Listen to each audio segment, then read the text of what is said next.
কিতা খবর সব ভালো আছেননি এন্ড আমার ভিডিওটা কোন জায়গা থেকে দেখরা আর কোন টাইমে দেখরা একটু জানাইবা। হ্যালো এভরিওয়ান, আসসালামু আলাইকুম। দিস ইজ নাউরিন এন্ড আমার পেজও আপনার সবাই আমন্ত্রণ এন্ড অবশ্যই চ্যানেলও।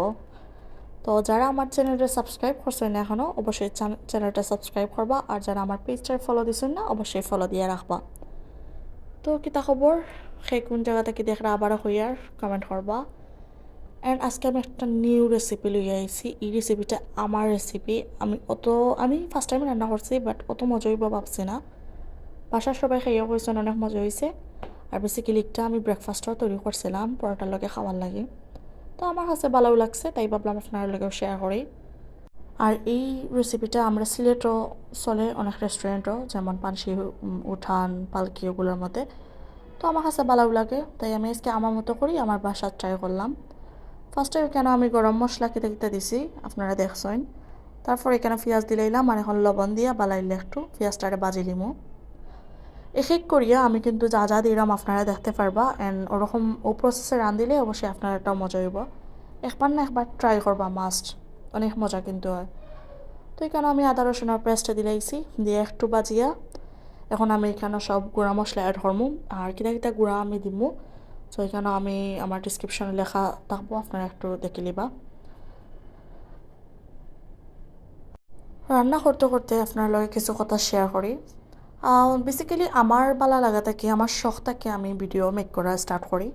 অনেকের একটা বালা লাগতে পারে, আবার নাও লাগতে পারে। তো আমার ভিডিওটা ইগনোর করবা যারা বালা লাগে না, আর যারা বালা লাগে তারা অবশ্যই জানাইবা আমার ভিডিওটা আপনার কাছে কেমন লাগে।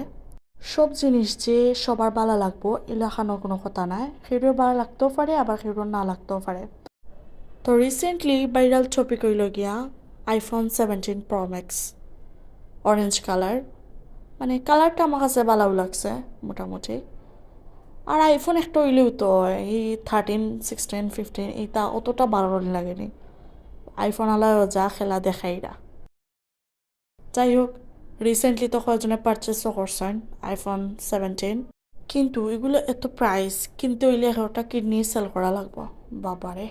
যাই হোক, মাঝে মাঝে দেখতে ভালো লাগে, আবার মাঝে মাঝে দেখতে বিরক্তিকরও লাগে। পুরো একটা দিন কাজ করার পর একটু রিল্যাক্স করার বইলায় ধরেন আধা ঘন্টা 20 মিনিট মোবাইল টেপানি লাগে, তখন দেখবা ইনস্টা ঢুকলে, টিকটকও ঢুকলে, ফেসবুকও ঢুকলে ও টপিকগুলো ওইতে থাকে। যাই হোক, এগুলার ইগনোর করাও যায় না, আবার ইগনোর করলে আরও বেশি আইতে থাকে। আজকে আমার মন তোরা খারাপ আছিল, ওটা চাইলাম আপনার লগে তারা শেয়ার করি আউল ফাউল তোরা জিনিস। তো যাই হোক, আরও 10-15 মিনিট ঘুরিয়ে রাখিয়া পরে আমি সবজি এড করিলাম। এখন রান্না অলমোস্ট আমার ডান। এখন আমি একটু ফানি দিয়া একটারে সিদ্ধ করিলিমো। তো তোরা ফানি দিয়া হাফ সিদ্ধ করিলিমো ডালটারে। অ্যান্ড ডালটা যখন হাফ সিদ্ধ হয়ে যাব তখন আমি একটু আচার অ্যাড করবো এর মাঝে। বেসিক্যালি আমি যেহেতু গরম মশলা সব ধরনের ইউজ করছি, তো আচার ইউজ করলে একটু আলাদা ফ্লেভার আইব অ্যান্ড খাইতে মজা লাগবো। যারা বালা না ফাইন আচার তরকারির মাঝে তারা অ্যাভয়েড করতে পারেন আচার। বাট এই আচারটা যে মজা, এই আচার দিয়ে ডাইল দিয়ে ভাত খাইতে যে মজা লাগে।